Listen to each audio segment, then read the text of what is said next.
It's called On Talk. Bongani and Steve in the morning. Listen, it's 19 minutes after 8. We're going to be having a conversation with the number one citizen here, eThekwini. And this one is proudly brought to you by eThekwini Municipality on Vuma 103 FM every single Thursday at 8:20 a.m. in the morning.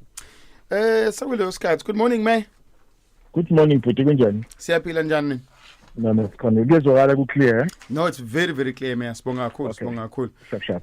Mayor, siyazi ukuthi the business people bala eThekwini are very impressed with umsebenzi omuhle eniwenzile wokuimprove i-service delivery. Sicela nje mhlawumbe usichazele ukuthi yini le eniyenzile because siyazi ukuthi no president uCyril Ramaphosa it was one of the points akade ekhulume ngawo kade efike la eThekwini izolo. Well, mfethu ngibonge kuwena nakuSli naGabriel bongani nakubalaleli bonke bevuma FM. Umongameli bela eThekwini uhlangane nosomabhizinisi and real captains of industry la bekhombise khona ukuthakasela umsebenzi osiwenzayo kakhulukazi kwingqalasizinda yamanzi kanye nendle nomehluko nje asebewubona lapha edolobheni bajabula nokuthi kube imivakashi isiphaka inamba yevakashi ezizela eThekwini phindwa kaningana ngoba amabhishi ethu ahlanzekile.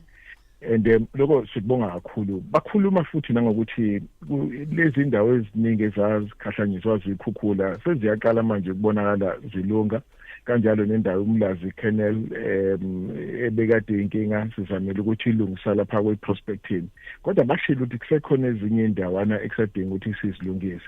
And they were honest, very candid, and sizimisela ukubambisana nabo ngoba uma sibambisene nazo kuzofula umnotho waseThekwini kuvula amathuba emisebenzi sikwazi ukuqoqa nemali eningana ukuze sikwazi ukuexpand ama services lapha edolobheni. Cha kuhle ukuthi business confidence iyanyuka yakhuphuka. Izolo busendaweni yaseZimbokodweni ubuyobona khona enye inkampani ekhulisa ifactory yayo. Mhlambe ungasichazela nje ukuthi lokhu kuzoba namuphi umthelela kumnotho wethu waseThekwini? Mfethu investment le entsha ka 103 million yenziwe inkampani EBAS. Okay, May. Khakha ukhiqizwa. Sir ulahlekile kancane lapho kodwa so right. Kunjani manje? Okay. Yeah, so right kakhulu, yes. Yes. Le nkampani isemkhakheni okukhiqizwa kwama chemicals. Okay. And umkhiqizo wayithumela kweAfrica yonke, eMiddle East nase-Europe.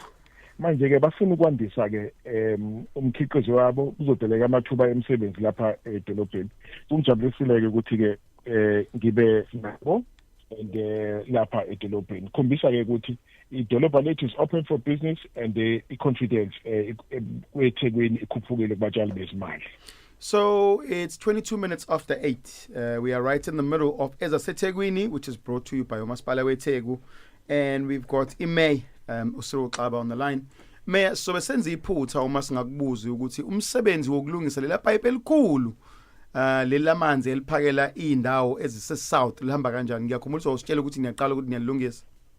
Yes mfethu leli pipe ileli pipe kuthiwa imail ngesiZulu lu 1200 millimeter diameter ubukhulu balo si khiphe elingaphansi kwalo elu 900 millimeter diameter ebese lina 70 years siqala ukuhlupha and manje ke lu 24 kilometers ubude lisuka la eReservoir Hills lidlulela eWestville liye kwaChatsworth Shallcross eMlazi Intsimbini and so on. Indawo lezo ofolweni ezophakelwa amanzi mase liphelele leli pipe izosidla isumbulu ezo 1.2 billion rand iphakela 1.2 million people.